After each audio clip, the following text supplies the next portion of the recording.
Mesdames, Messieurs, bonsoir. Merci de préférer la télévision nationale. Au sommaire de cette édition, la promotion de l'emploi et le respect du contenu local au cœur des priorités. Le président du CNT a visité une unité de production de boissons non alcoolisées pour s'assurer du respect de ces normes et encourager l'emploi. Abidjan, la capitale ivoirienne, abrite les 60e assemblées annuelles de la Banque africaine de développement, BAD, une rencontre qui va élire aussi le nouveau président de la BAD. La Guinée est représentée par une forte délégation conduite par le ministre de l'économie. Sport handball, les équipes cadettes et juniors sacrées au tournoi IHF Trophy Zone 2 ont été réceptionnées à l'aéroport international Ahmed Sékou Touré de Conakry. Un accueil triomphal qui a mobilisé membres de la fédération et autorités. C'est tout pour les titres. Une fois encore, bonsoir et bienvenue dans ce journal. Le respect du contenu local et la promotion de l'emploi jeune au cœur des priorités. Le président du Conseil national de la transition était sur le terrain pour s'assurer des réalités. Dr Dansa Koroma a visité une usine de production de boissons non alcoolisées qui emploie plus de 1000 travailleurs guinéens. Plusieurs points ont été passés en revue, notamment la qualité des produits et le respect du cahier de charge. Reportage Moussa Bangoura. L'emploi jeune, une des priorités du gouvernement et ses partenaires. Ici, à American Beverage, à Kagbele, la main-d'œuvre locale est employée sur toute la chaîne.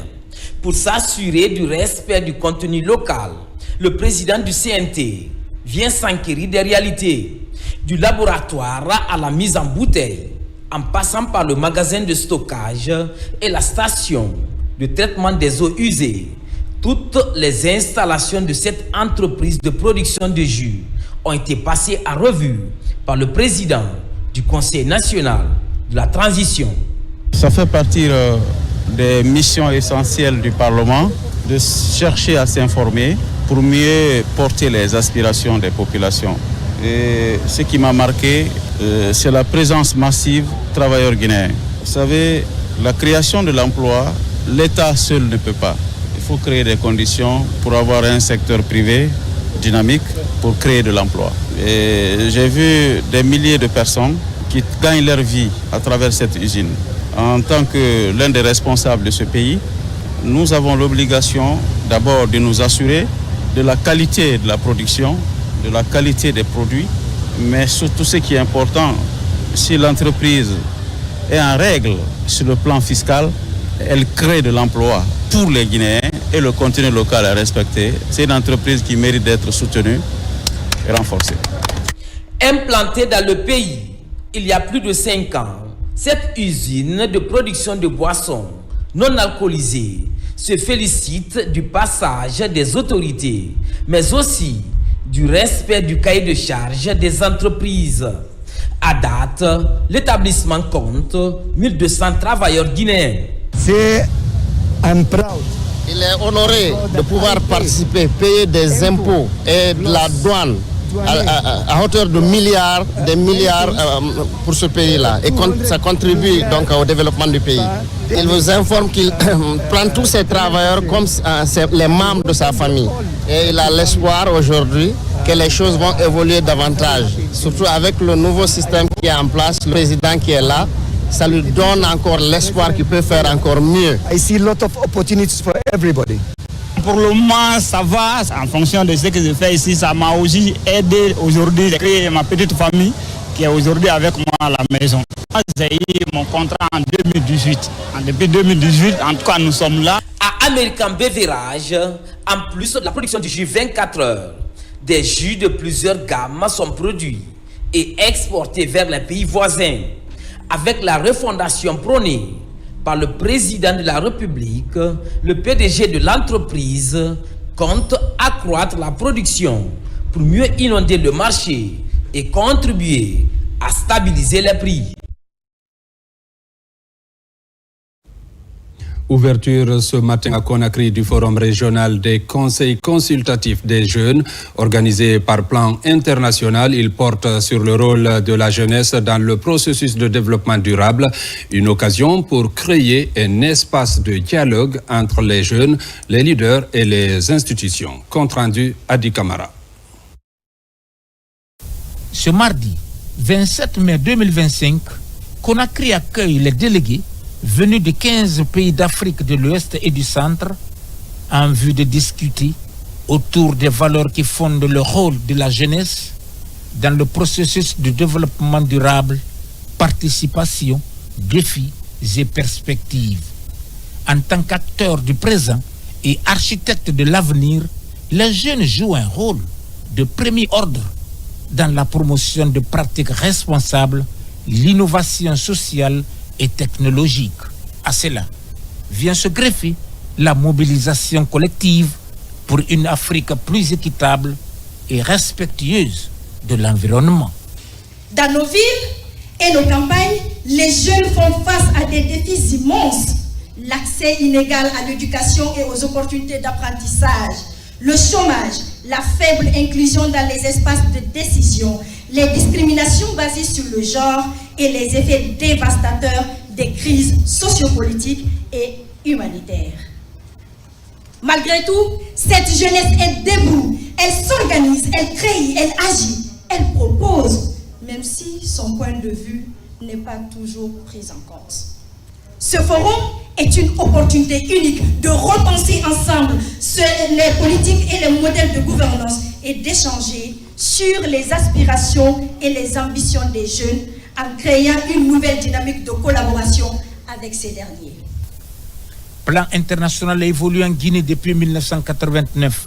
Il œuvre aux côtés des enfants, des jeunes et collabore directement avec 239 communautés situées dans les préfectures de Koya, Dubrika, Forekaria, Farana, Kissidougou, Massanta, Zérekore et Youmou. Pour ce faire, au cours de ce forum, des panels et conférences seront organisés afin de définir des orientations permettant d'aboutir à des recommandations réalistes pour soutenir l'engagement des jeunes en faveur du développement durable. Chers jeunes, les défis auxquels vous êtes confrontés définissent l'époque que nous vivons actuellement. C'est pourquoi, tout au long de cette semaine, vous devriez explorer les opportunités offertes à la nouvelle génération de jeunes leaders que vous êtes. Une génération qui tracera un chemin meilleur pour l'Afrique. C'est la raison pour laquelle vous êtes réunis dans cette salle. Nous voulons remercier Plan pour avoir initié, parce que ça va permettre de réfléchir sur le nouveau paradigme de la jeunesse. Une jeunesse qui réclamait, qui faisait plutôt des déclarations, qui faisait des demandes aux anciens, mais maintenant qui est au pouvoir. Cela change complètement le paradigme. Vous avez notre président du Parlement qui est l'un des acteurs importants de cette jeunesse africaine et par sa mission.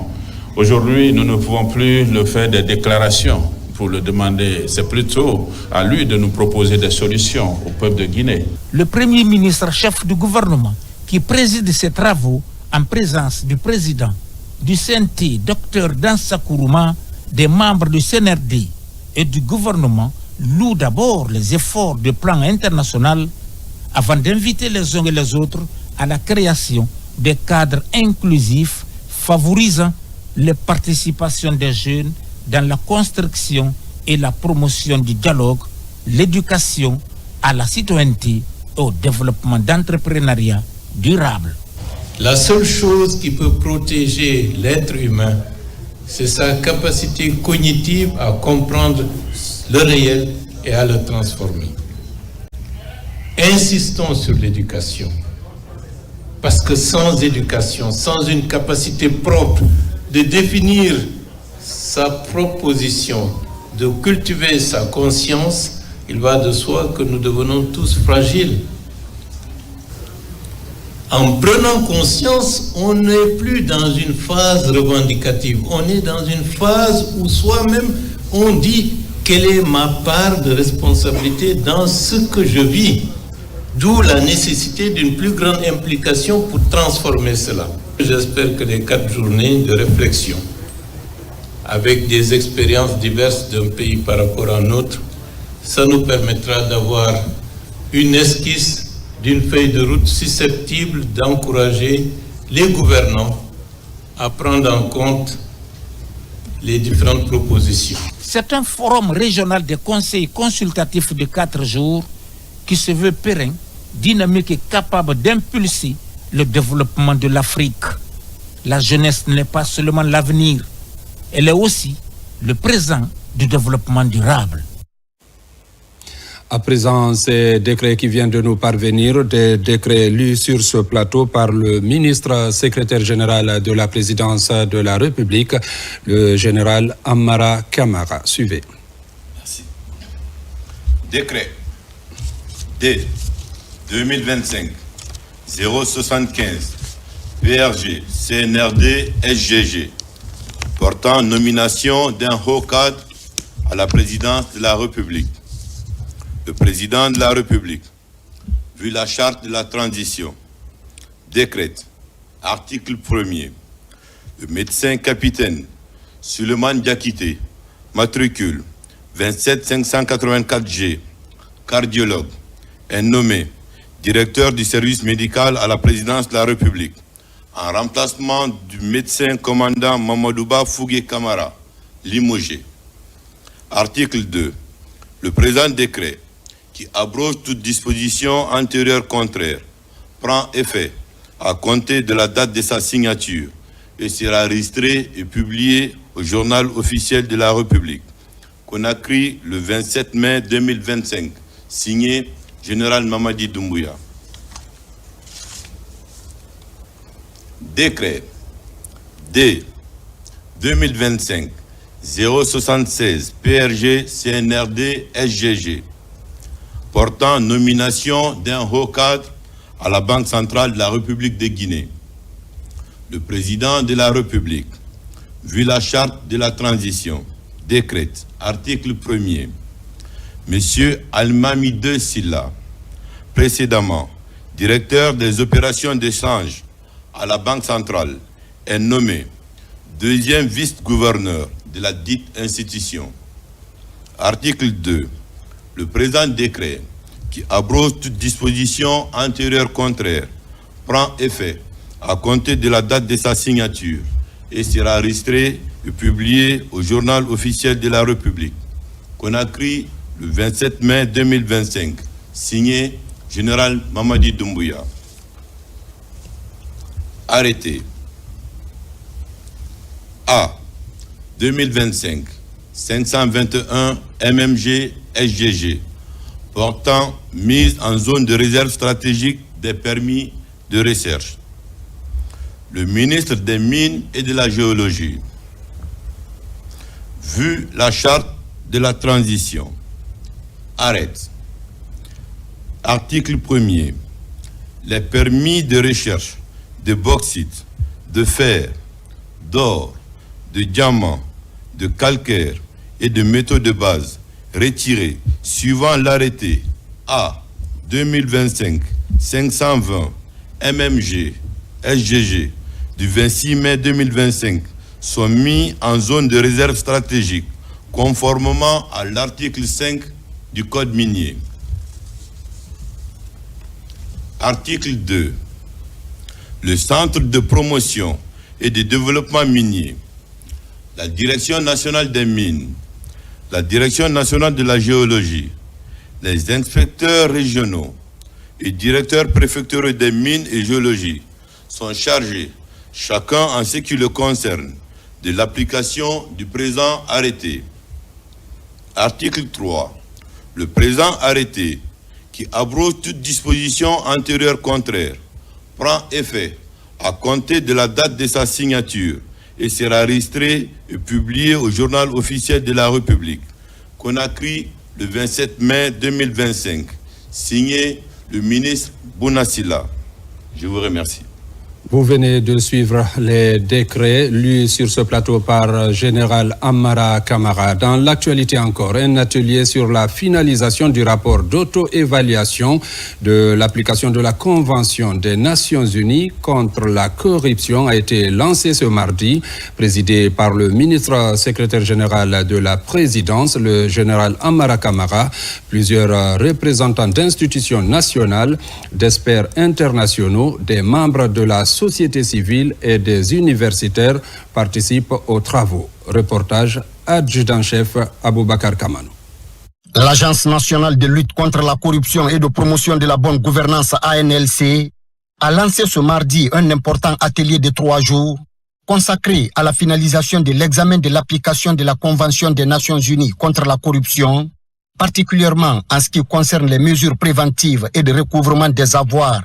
La cérémonie d'ouverture a été présidée par le ministre secrétaire général de la présidence de la République, le général Amara Kamara, en présence de représentants d'institutions nationales, d'experts internationaux, d'acteurs publics et privés, de membres de la société civile ainsi que des universitaires et chercheurs. Au total, 50 participants prennent part à ces travaux. Cet atelier vise à évaluer les progrès réalisés par la République de Guinée dans la mise en œuvre des recommandations formulées par l'Office des Nations Unies contre la drogue et le crime et les États examinateurs dans le cadre du mécanisme d'examen de la Convention des Nations Unies contre la corruption. Il s'agit également de valider le projet de rapport d'auto-évaluation préparé par l'ANLC en conformité avec la législation nationale et les pratiques guinéennes. Dans son discours d'ouverture, le général Amara Kamara a réaffirmé l'engagement du président de la République, son Excellence le général Mamadi Doumbouya, à lutter résolument contre la corruption sous toutes ses formes. Il a souligné que la transparence, l'intégrité et la redevabilité doivent être au cœur de l'action publique dans notre pays. Avec une profonde conviction et une ferme volonté, je m'adresse à vous au nom de son Excellence, Monsieur le Président de la République, le chef de l'État, le général Mamadi Doumbouya, à l'occasion de l'examen de notre pays au titre du second cycle de l'application de la Convention des Nations Unies contre la corruption. Notre adhésion à la Convention des Nations Unies contre la corruption ne constitue pas un simple acte de conformité juridique.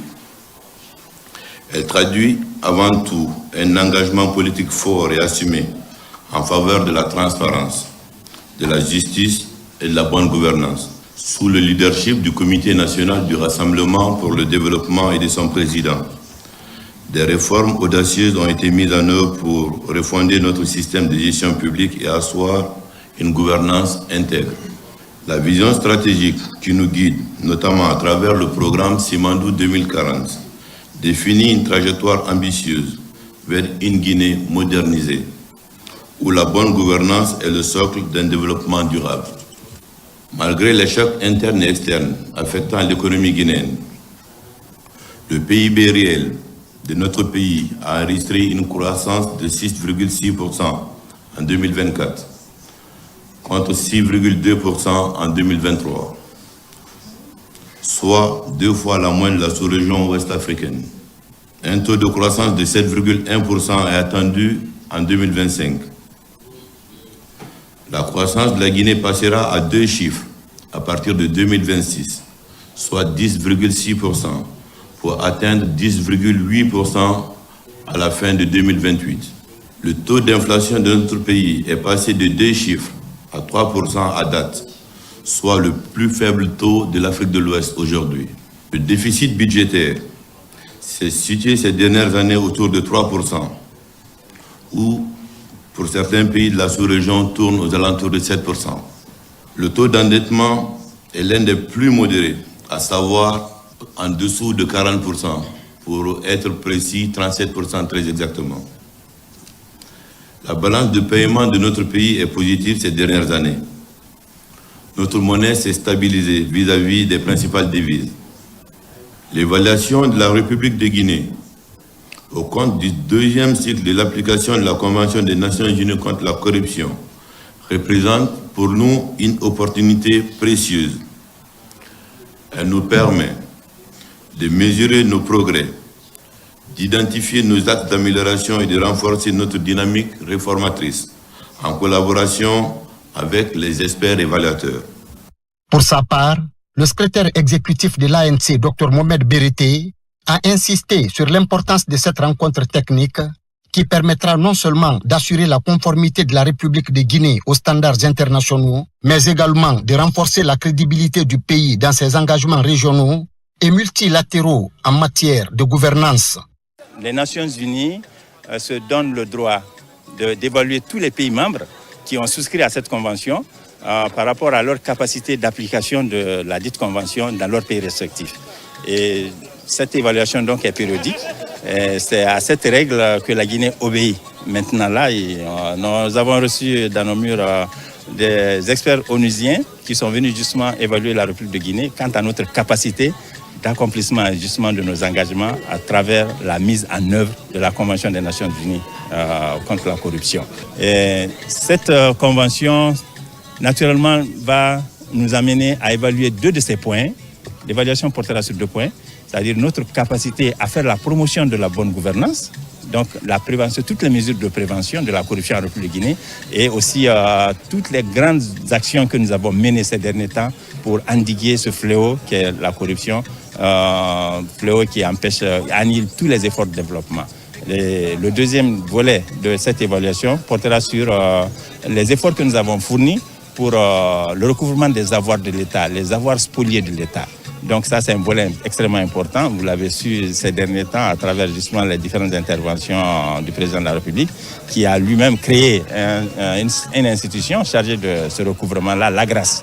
Nous sommes venus dans le cadre de l'examen du mécanisme de l'application de l'application des Nations Unies contre la corruption pour faire l'examen du 2e cycle d'application d'examen. Nous sommes venus voir comment sont les mesures préventives et les chapitre 2 de la Convention et le recouvrement des savoirs, chapitre 5 de la Convention. Nous allons voir quelles sont les bonnes pratiques, les défis et quel est l'état de provision et les cas pratiques d'examen de l'application de la Guinée. L'atelier est structuré autour de sessions plénières et de groupes de travail thématiques portant notamment sur les dispositifs légaux de prévention de la corruption, les mécanismes de contrôle, les stratégies de coopération internationales et les procédures de recouvrement des avoirs issus de la corruption. À travers cette initiative, la Guinée réaffirme sa volonté d'inscrire la lutte contre la corruption parmi les priorités de la transition et de bâtir des institutions fortes au service du peuple et de l'intérêt général. 60e assemblée annuelle de la Banque africaine de développement BAD, en plus du diagnostic et perspectives sur le financement des projets et programmes de développement. Elles seront aussi ponctuées par l'élection d'un nouveau président. La délégation guinéenne est fortement représentée avec à sa tête le ministre de l'économie et des finances. Compte rendu Mamadi Gassama. Après celle de 2015, la capitale ivoirienne accueille de nouveau les assemblées annuelles de la Banque africaine de développement. Ce rendez-vous économique majeur est rehaussé de la présence de plusieurs chefs d'État. Un symbole fort d'une Afrique orientée vers une transformation structurelle. Pour y arriver, il est donc urgent pour les pays de faire face aux grands défis mondiaux de ces dernières années. Le contexte global, c'est que nous avions une vision d'importance systémique de l'intervention de la BAD dans les pays membres. Et donc, le premier jour de cette interview pour la Guinée a été question d'être reçu par la vice-présidente en charge des opérations, avec laquelle nous avions passé en revue l'état des portefeuilles et des programmes de développement financés par la Banque africaine de développement. À ce niveau, il est important de souligner que la Guinée fait partie aujourd'hui des pays les plus performants en matière de taux de décaissement. Et le taux de décaissement donc, de l'ensemble de nos projets sont aux alentours de près de 50%.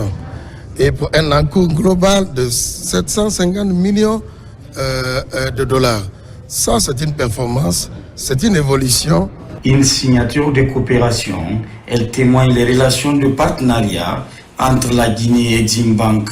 Une bonne signature d'ailleurs que j'apprécie hautement avec mon collègue Ismaël Nabé, qui est le ministre du Plan et de la Coopération, et qui balise un cadre de coopération. c'est une importance systémique. Ça nous permettra de dérouler les éléments à implémenter et à mettre comme projet à discuter et à financer sous forme de dons et sous forme de prêts. Les assemblées sont des occasions pour les institutions pour faire le bilan des activités et procéder à l'élaboration d'une perspective, ce afin d'avoir une visibilité sur les programmes à venir. L'autre fait marquant de cette 60e assemblée, c'est l'élection d'un nouveau président à la tête de l'institution. Recensement administratif à vocation d'état civil dans la préfecture de Dabola, le ministre de la Justice sensibilise sur l'importance de cet ambitieux projet présidentiel. Yaya Kairaba Kaba explique l'enjeu de cet enrôlement aux populations. Reportage Tierno Younoussaba. Lancé le 15 avril pour 45 jours, le programme national de recensement administratif à vocation d'état civil PENRAVEC fait son chemin. Sur le terrain, des activités citoyennes sont menées pour amener l'essentiel des populations à se faire recenser. À Dabola, sa ville natale, le ministre de la Justice est à la rencontre des populations. Je me suis employé à contrôler le travail des CAR, des commissions administratives de recensement. Et à ce niveau, à Dabola, franchement, il n'y a pas d'impair.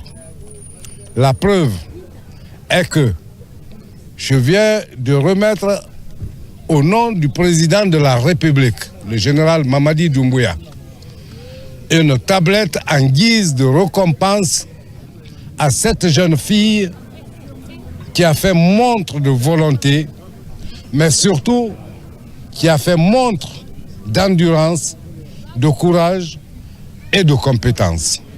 Accompagné par les cadres de son département et autres acteurs ressortissants de la localité, Yaya Kairaba Kaba a sillonné les localités de Dogomé, Arfa Moussaya et la commune urbaine pour toucher plus de population à travers la sensibilisation afin d'accomplir cet acte civique. Comment prouver que vous êtes guinéen? C'est par ce recensement. Et les avantages liés à ce recensement sont nombreux. Il y a des avantages de voyage. Vous voulez avoir une carte d'identité. Vous êtes recensé, vous avez un numéro identifiant, tout est facile pour vous. Vous êtes guinéen. Mais imaginez un temps soit peu que celui qui refuse de se recenser ait l'année prochaine l'occasion d'aller faire le pèlerinage ou d'aller à la Oumra, qu'il se présente aux autorités religieuses, on lui demande ses documents de recensement, il se dit « je n'ai pas été recensé », il ne bénéficiera pas de ce voyage parce qu'il ne sera pas considéré aux yeux de la loi comme un Guinéen. Nous avons vraiment réussi à inverser déjà les statistiques sur le terrain. Avant notre arrivée sur le terrain, nous étions à moins de 50% pour un taux de recensement global au niveau régional. Mais aujourd'hui, aucune préfecture de la région de Farana n'est à moins de 100%. Donc c'est pour dire déjà que c'est une réussite parfaite déjà en tant qu'acteur déjà d'appui, en tant que personnel d'appui sur le terrain, où nous demandons à ce qu'il y ait une prolongation déjà de ce recensement. Parce qu'il y a une forte mobilisation de la population à la base. La campagne va se poursuivre dans la région. Le garde des Sceaux, ministre de la Justice, compte sensibiliser sur la portée de l'identification biométrique et entend éventuellement identifier toutes les difficultés liées au processus afin d'aboutir aux résultats escomptés avant la date limite de l'opération. Dans la région de Kankan, les orpailleurs aussi s'impliquent dans la sensibilisation. Ils invitent les membres de leur corporation à se faire recenser. Marwan Kamara. À l'Union nationale des orpailleurs de Guinée, l'idée de recenser les acteurs à la base est défendue. L'antenne de Kankan est sur pied pour sillonner les sites miniers de la savane guinéenne. Première étape, la commune rurale de Missamana pour sensibiliser les orpailleurs. Notre mission en ce moment est de sensibiliser, mobiliser les orpailleurs pour le recensement. On ne doit pas se limiter seulement à l'information, il faut se rendre aussi sur le terrain pour qu'ils puissent être tous recensés. Cela est la participation de l'INOG. Ici à Missamana, cet autre pilier de la refondation de l'État est bien accueilli. Objectif affiché, accroître la mobilisation sociale pour ajuster l'action publique aux besoins des populations, notamment les orpailleurs. Ce qui s'est passé ici aujourd'hui, là, je sais que vraiment les orpailleurs auront le courage encore et auront l'engouement aussi de venir se recenser dans les lieux de recensement. Aujourd'hui, vraiment, moi, je peux remercier le bon Dieu, le Tout-Puissant Allah, parce que tout le monde est motivé pour le recensement là. Chacun tient à avoir nécessairement pour avoir un document officiel pour permettre de dire que vraiment je suis, pour être fier que je suis un Guinéen. C'est enjeu prioritaire pour attribuer une carte avec un numéro d'identification à tout citoyen ne laisse pas l'UNOG indifférente.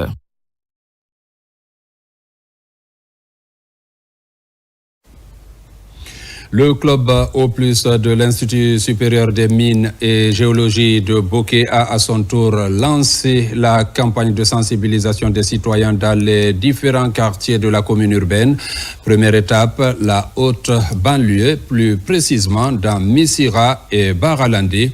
En langue du terroir, ils ont expliqué aux citoyens les enjeux de ce processus d'enrôlement en cours. Younous Atawel Kamara.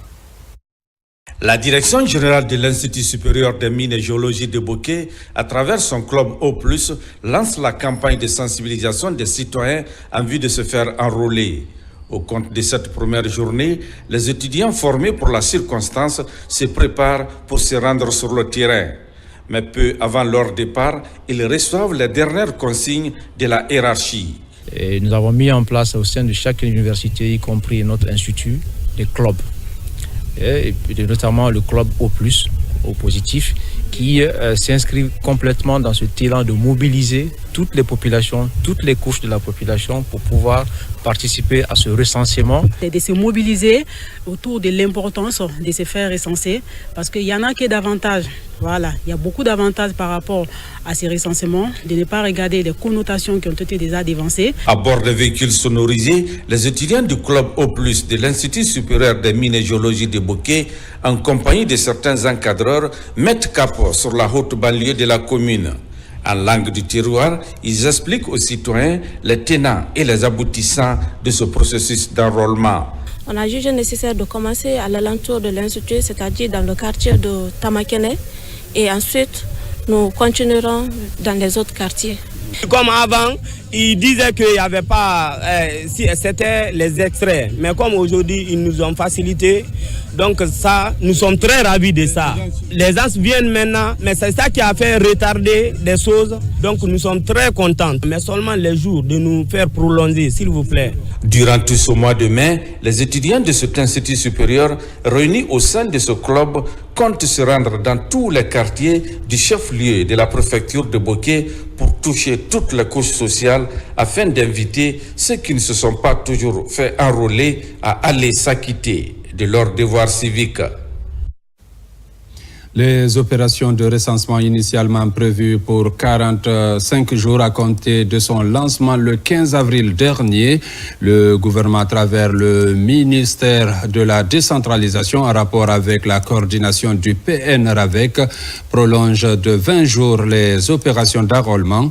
On écoute le ministre de la décentralisation au micro de Amadou Touré.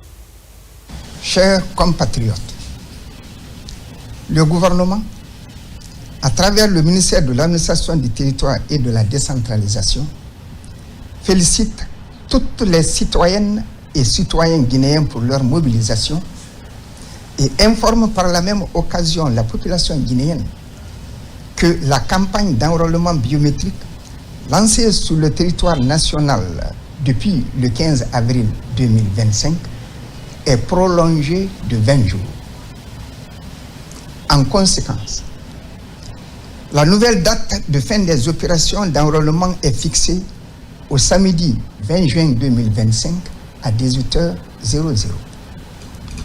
Cette décision vise à offrir à tous les citoyens et citoyennes résidant sur le territoire national et ceux établis à l'étranger et remplissant les conditions requises l'opportunité de se faire enrôler à travers le programme national de recensement administratif à vocation d'état civil PN-RAVEC. La population est donc vivement encouragée à saisir cette occasion pour accomplir ce devoir civique. Par ailleurs, la campagne d'enrôlement biométrique dans les représentations diplomatiques et consulaires de la République de Guinée débutera le 1er juin 2025 pour une durée de 20 jours. Elle prendra fin le 20 juin 2025. Pour toute information relative au centre d'enrôlement sur le territoire national, les citoyens sont invités à se rapprocher de leur chef de quartier ou président du conseil de district ou à contacter le numéro vert national 105, accessible 24 heures sur 24 et 7 jours sur 7. Concernant les opérations à l'étranger, les citoyens guinéens sont priés de se rapprocher de leur ambassade au consulat compétent pour toute information relative au centre d'enrôlement. Le gouvernement prolonge donc de 20 jours les opérations d'enrôlement. Présentation de la stratégie nationale de formation en commande publique couvrant la période 2025-2029. Le document présenté à l'ensemble des acteurs du secteur vise à mieux professionnaliser le travail des intervenants dans la chaîne afin de permettre la bonne exécution des achats publics. Reportage Mamadi Terna Kamisoko. Ils sont PRMP, personnes responsables des marchés publics, membres du patronat unifié, acteurs de la société civile et partenaires techniques. Ces intervenants dans la chaîne de la commande publique découvrent la nouvelle stratégie nationale de formation des acteurs couvrant la période 2025-2029. Élaboré par un consultant international, le document se veut ambitieux dans le cadre de la professionnalisation des acteurs de l'écosystème de la passation des marchés publics en Guinée. On élabore toujours une stratégie pour pouvoir les mettre en œuvre. Donc dans les jours à venir, on va commencer la formation des formateurs. Et avec cette formation des formateurs, on aura une base de données de formateurs et on va pouvoir dérouler la stratégie. Cette stratégie est le fruit d'un diagnostic approfondi des besoins, des lacunes et des défis que rencontrent les intervenants à toutes les étapes du processus de passation, d'exécution et de contrôle des marchés. Elle s'inscrit dans une dynamique d'amélioration continue de la performance du système de la commande publique. La bonne maîtrise des règles et procédures est une garantie de transparence. C'est pourquoi l'autorité de régulation des marchés publics met un accent particulier sur l'intensification du renforcement de capacités de l'ensemble des acteurs. Ce document dont la synthèse va vous être présentée officiellement lors de cette séance de travail intègre la sensibilisation, la formation diplômante et la certification des acteurs de la commande publique. Il prend aussi en compte les critères d'évaluation des cabinets de formation en marché public en vue d'une accréditation par l'ARMP. L'atelier qui nous réunit aujourd'hui concerne la validation de ce plan qui est la première étape d'un programme qui conduira à la formation des acteurs et à la formation des cadres. Ce plan se veut global et concerne l'ensemble de l'administration publique, y compris les collectivités territoriales. Le document de stratégie nationale de formation des acteurs de la commande publique sera cet outil de référence pour les 5 prochaines années dans le pays. Sa mise en œuvre peut lutter contre la corruption et promouvoir la transparence dans l'attribution, la gestion et le contrôle des marchés publics. Vulgarisation des codes de bonne conduite au ministère de l'Environnement et du Développement durable. Les conseillers, les directeurs et les chefs de service sont les principaux concernés. Une manière d'améliorer la collaboration au sein de ce département. Reportage Kiene Yansane, Robert Bangoura. Cette formation de 3 jours est organisée par le département de l'Environnement et du Développement durable. Elle s'inscrit dans la dynamique d'approfondir les connaissances des principes et règles qui fondent le comportement attendu de tout agent public. Les conseillers et les chefs de service sont les principaux concernés. Les cadres seront amenés à réfléchir sur les enjeux éthiques de leur fonction. Cette opportunité que Madame la ministre nous donne pour former les cadres sur le code de bonne conduite de l'agent public est une opportunité que nous apprécions à juste valeur. Parce que quand vous attendez le code de bonne conduite, c'est le comportement dans le travail de l'agent. Et lorsqu'il y a la transparence, il y a l'impartialité, il y a le traitement d'égal à égal entre les travailleurs, cela est sans dire que nous partons à un résultat escompté. Cette formation va nous apprendre à comment se comporter dans l'administration vis-à-vis de notre hiérarchie, mais vis-à-vis aussi de nos différents collègues de service. Et ça va nous permettre de nous cadrer dans tout ce que nous faisons dans le travail de l'administration. Une occasion pour le chef de cabinet du ministère de souligner l'importance de cette formation. C'est un programme qui a été initié par Madame la ministre de l'Environnement et du Développement rural. Cela s'inscrit dans le cadre du programme de refondation engagé par le chef d'État, le général d'armée Mamadi Doumbouya. Nous étendons à la suite de la formation donc une administration relativement plus performante d'un point de vue rédactionnel, d'un point de vue du respect, de bonne conduite, sur l'éthique, la transparence. Cette formation permettra de former 60 cadres sur la maîtrise des textes et lois, les doter en techniques approfondies en matière d'application des textes. Fin de formation sur la gestion budgétaire au niveau du ministère de l'enseignement préuniversitaire et de l'alphabétisation. Les participants ont renforcé leurs compétences dans l'élaboration, l'exécution et le suivi des budgets publics. Reportage Diarra Diallo, Adama Traoré. Cette session de renforcement de capacité a réuni une cinquantaine de cadres venus à la fois du niveau central et des services déconcentrés du ministère de l'enseignement préuniversitaire et de l'alphabétisation. Améliorer la transparence et l'efficacité dans la gestion des ressources financières, tel était l'un des principaux objectifs de cette formation. Cet atelier nous a permis de renforcer notre compréhension des mécanismes essentiels. Mais au-delà de la théorie, c'est aussi une culture de gestion rigoureuse et transparente que nous devons continuer à promouvoir dans nos structures respectives. Je suis convaincu que les 5 jours d'intenses travaux vous ont permis d'étaler toutes les difficultés auxquelles vous êtes confrontés dans l'exercice de vos fonctions et que les experts ont apporté des solutions permettant désormais d'être efficaces et opérationnels sur le terrain. Au terme de cette session, les participants saluent l'initiative. Ils se disent satisfaits et enrichis par les connaissances acquises durant ces journées de travail. Quand on est sur terre, il faut vraiment savoir qu'on a besoin de la formation. Et ce que nous venons d'apprendre encore, vraiment ça nous a encore galvanisé, ça nous a encore renforcé et ça a renforcé notre dispositif d'intervention en matière de travail. Nous avons eu à apprendre le rapportage sur le budget de l'État et quelque chose qui nous est très utile pour être efficace sur le terrain et remonter l'information à temps. Nous avons quand même touché un domaine aussi qui concerne les CDE sur le terrain. Quand les gestionnaires sont chargés de suivre les CDE sur le terrain, je crois que c'est une très bonne chose aussi qui va encourager nos parents à assister l'État dans l'entretien de nos écoles. Nous sommes aujourd'hui capables d'exécuter les budgets de l'État sans problème, sans faille. Et également, ça a été vraiment une première fois pour nous d'être outillés de ce genre. Cette formation s'inscrit dans une série d'actions visant à renforcer la gouvernance financière des cadres publics. Un pas de plus vers une gestion plus rigoureuse et maîtrisée des ressources de l'État. Vers la relance des activités d'alphabétisation, c'est une priorité du gouvernement. Les cadres du département de l'enseignement préuniversitaire de Farana et Kankan étaient réunis pour discuter du redémarrage de ce programme. Ils envisagent pour ce faire une campagne de sensibilisation pour une adhésion des couches concernées. Le compte-rendu avec Ella Jafo de Bangali Fofana.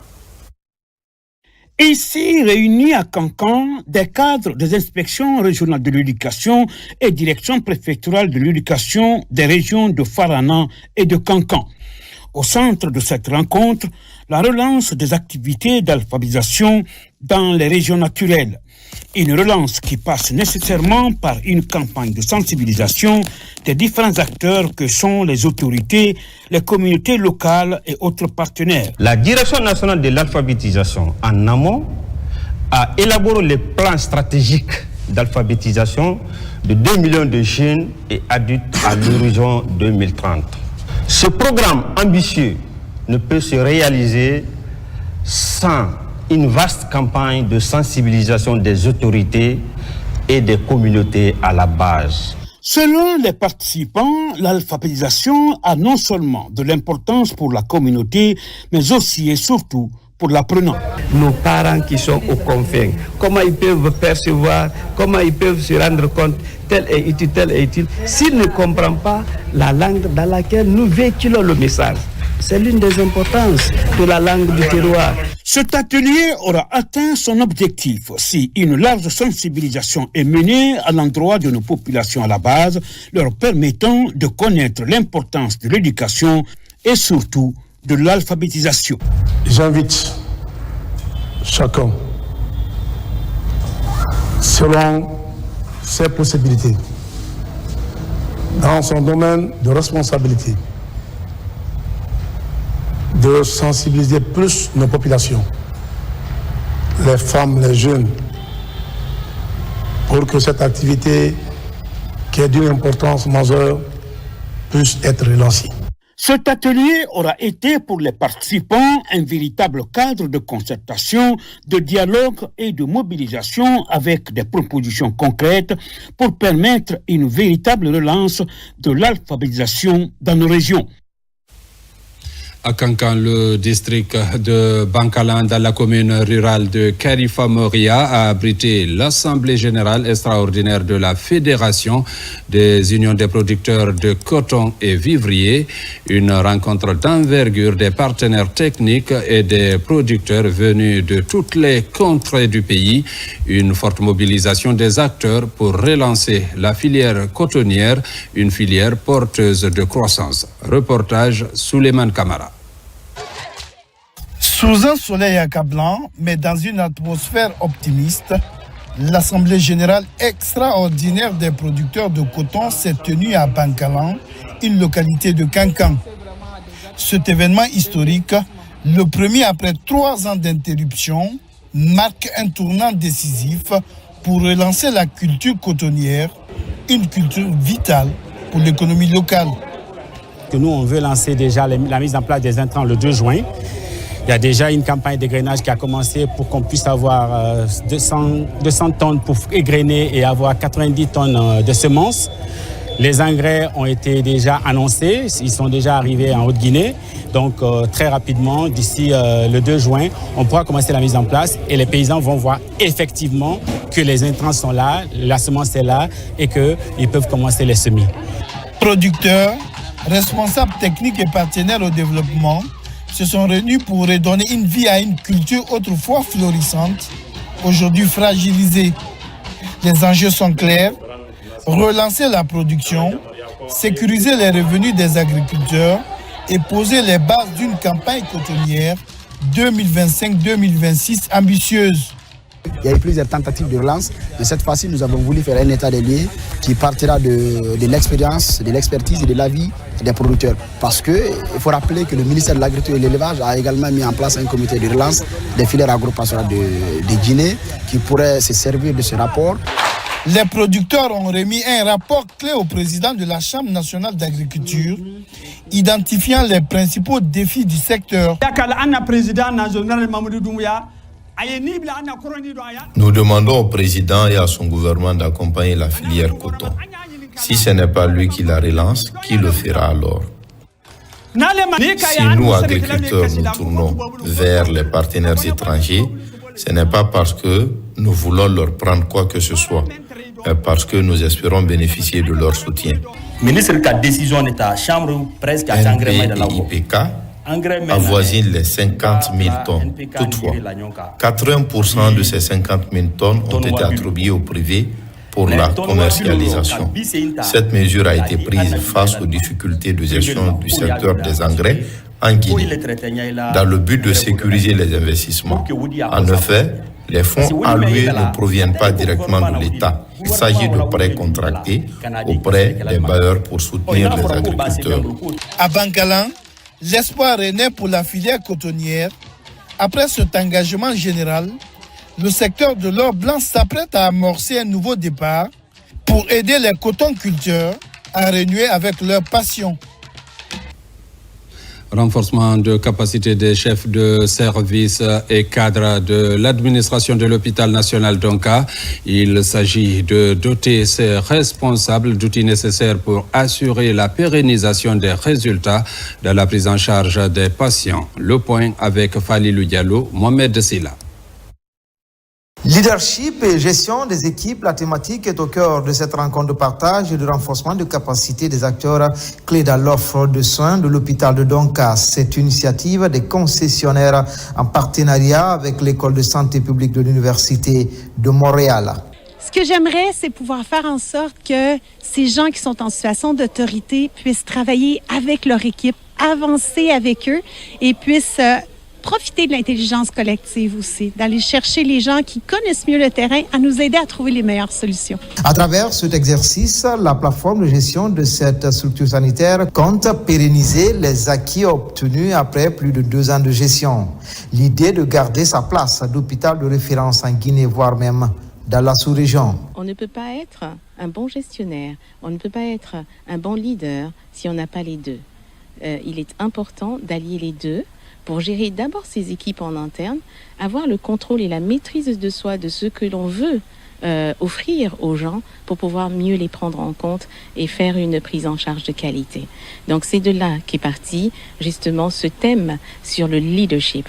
Notre mission ici, c'est vraiment implanter ce nouveau modèle-là, mais aussi renforcer les capacités du personnel médical, mais aussi administratif, afin d'offrir des soins de qualité à la population. Aujourd'hui, cette refondation de la gouvernance hospitalière se matérialise bien à l'hôpital national d'Onka et les résultats sont appréciables. Pendant près d'une semaine, ces chefs de service et cadres de l'administration de l'hôpital de Donka vont acquérir des compétences nécessaires à leadership et gestion des équipes. Un exercice qui marque le début d'une série de formations qui s'étendra sur tous les maillons de la chaîne de gestion de cette structure sanitaire. Culture, parlons de la mare de Nunkunkan. Ce week-end, elle a concentré toutes les attentions. Ce patrimoine culturel riche, gardé jalousement par les Magasuba, a été célébré dans la joie, la réjouissance populaire. Plus de 800 personnes venues de partout se sont jetées à la mare pour perpétuer une tradition, une culture ancestrale qui résiste encore au temps. Moussa Komara, envoyé spécial à Nunkunkan. Un mouvement inhabituel ce dimanche à Nunkunkan. Partout dans les foyers, l'on se prépare à célébrer un rituel traditionnel qui dure depuis des siècles. Le barbotage de cette mare Nunku, une des plus grandes dans la savane. Ses fils viennent de partout, à moto, à pied, voire même en voiture, pour se ressourcer et respecter la tradition. Je viens pour pêcher dans la mare. C'est une tradition chez nous. Ce n'est pas à cause du poisson. Nous avons hérité ça de nos grands-pères. Si une nation n'évoque pas sa culture, Nunkunkan préserve jalousement la sienne. Avant la descente dans la mare sacrée, la ville est bien rythmée par ses folklores. C'est pas des danses bien assaisonnées par des chants. Une grande tradition populaire qui remonte à l'Antiquité jusqu'à nos jours, qui est devenu le symbole historique, un symbole culturel de toute une nation, de tout un canton, de tout un village, et qui vient enrichir le patrimoine culturel guinéen. Il est 12 heures, le public rallie la mare. Entassés tout au long, ils attendent le coup d'envoi. Quelques minutes plus tard, le gardien de la mare sacrée descend en premier et ordonne la descente du public. La pêche collective peut commencer. À peine, Mohamed capture ce gros poisson. Je ne suis pas surpris. À chaque fête de la mare, j'ai capturé de gros poissons. Je suis très content. Des poissons, il y en a eu dans des filets. Ce moment de retrouvailles de joie est l'occasion unique pour les fils ressortissants d'inviter la population à renforcer le vivre ensemble et ne pas oublier le recensement si cher au gouvernement. Le recensement nous aidera à développer Nunkunkan. Nous connaissons le projet Simandou, les dividendes de 2040. Comment le partage peut être égal si tu n'es pas recensé? On dira oui qu'on est nombreux à Nunkunkan. Donc on invite la population à se faire recenser. Depuis des décennies, la Manoukou est célébrée.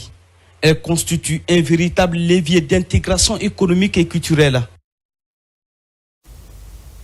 Sport, les équipes cadettes et juniors du Sili Handball sont à Conakry. Cela après leur sacre au tournoi IHF Trophy Zone 2, joué récemment en Mauritanie. De retour au pays, un accueil triomphal a été réservé à ces guerrières de cette discipline. Membres de la fédération et autorités sportives, tous étaient mobilisés à l'aéroport Ahmed Sékou Touré de Conakry pour réceptionner nos Amazones. Reportage Adama Mara. C'est aux environs de 23 heures que les équipes U17 et U19 de Sili Handball féminin ont regagné le pays. Les Amazones du général Mamadouba Paye Kamara rentrent au Bercail avec 2 trophées. Elles se sont succédées sur le podium au tournoi IHF Trophy Jaune 2 devant les Marocaines lors de cette compétition en Mauritanie. Pour ces retours triomphales au pays, l'ambiance est au goût du succès. Faisant confiance au staff technique et aux juges, je m'attendais honnêtement à ce trophée. C'est l'occasion pour nous de dire merci au ministère des Sports. Et l'État guinéen nous a accompagnés sur toute la ligne. Si vous voyez que 46 personnes reviennent d'une compétition aussi prestigieuse au niveau de la zone et remporter le trophée, c'est dire d'abord merci à l'État guinéen pour cet accompagnement. Dans ce tournoi UHF Trophy Jaune 2, le parcours de la Guinée aura été sans faille. Les handballeuses guinéennes ont enchaîné les victoires du début jusqu'à la fin de la compétition. Des victoires qui confirment la montée en puissance du handball féminin guinéen. C'est un pas en avant pour moi. J'étais l'entraîneur assistante et aujourd'hui je suis devenue l'entraîneur principal avec cette belle équipe des jeunes. Du coup, c'était vraiment du plaisir à voir les jeunes jouer. C'est la hiérarchie, bien sûr, monsieur le ministre, mais aussi tout le gouvernement pour la confiance qu'ils ont eu à placer au choix que nous sommes en train d'opérer. À savoir qu'il ne s'agit pas de faire le tout football. Qu'en dehors du football, il y a des fédérations et particulièrement le handball qui fait des résultats. C'est une fierté pour nous. Et l'autre double fierté, c'est le fait de savoir que ce sont des femmes qui se sont distinguées. Moi, je suis plus qu'ému de savoir que la Guinée peut avoir des handballeuses qui peuvent rivaliser à travers le monde. En remportant ces 2 titres, la Guinée décroche ainsi sa qualification pour la phase continentale de l'UHF Trophy 2025. Mesdames, Messieurs, c'est la fin de cette édition. Merci à vous qui nous suivez du côté de Mandiana comme partout ailleurs dans le monde. Bonne suite de programmes sur la télévision nationale.